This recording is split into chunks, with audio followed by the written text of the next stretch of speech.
From high above Arizona, the earth looks torn apart, vast scars carved deep into its surface. This is the Grand Canyon, a colossal masterpiece, stretching farther than the eye can see. We descend closer, the glass Skywalk bridge, daring visitors to step over the abyss.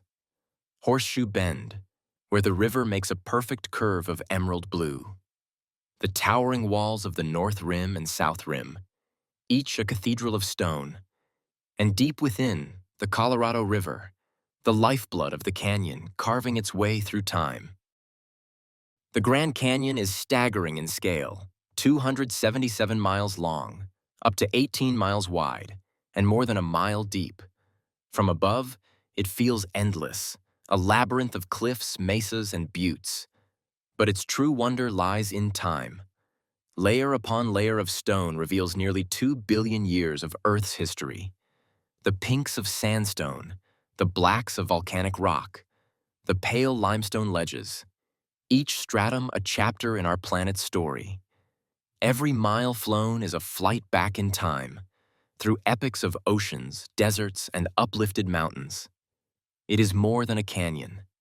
It is Earth's autobiography, written in rock. At its heart, winding like a restless serpent, flows the Colorado River. From the sky, its turquoise waters sparkle against the red canyon walls. It is the author of this vast chasm, cutting relentlessly for over 5 million years. We follow its course, through violent rapids where white foam crashes against ancient stone, through calm meanders where the river bends in perfect symmetry, most famously, Horseshoe Bend. The Colorado is not just water, it is life. It sustains desert ecosystems, feeds reservoirs like Lake Mead, and nourishes communities from Arizona to California. Without it, the Grand Canyon could not exist. Now we rise to the rims, the edges of the abyss. The South Rim, where millions of visitors each year stand at overlooks like Mather Point and Desert View. It is the most accessible, the most photographed, the face of the Grand Canyon the world knows best. To the north, higher, colder, and more remote, the North Rim. Here, forests of pine and aspen frame vistas few ever see. From above, its solitude is striking, a reminder of how wild this landscape remains. And then, a modern marvel, the Grand Canyon Skywalk, a glass bridge jutting 70 feet out over the edge. From our orbiting camera, it seems delicate, fragile. Yet it offers an unmatched perspective, letting visitors float above the void itself. These are not just landmarks. They are stages where human awe meets nature's power. We descend now into the canyon itself. Trails wind down steep switchbacks, the famous Bright Angel Trail carving into the cliffs. From above, hikers look like ants against the immensity of stone. At the bottom lies Phantom Ranch, an oasis of cottonwood trees along the river.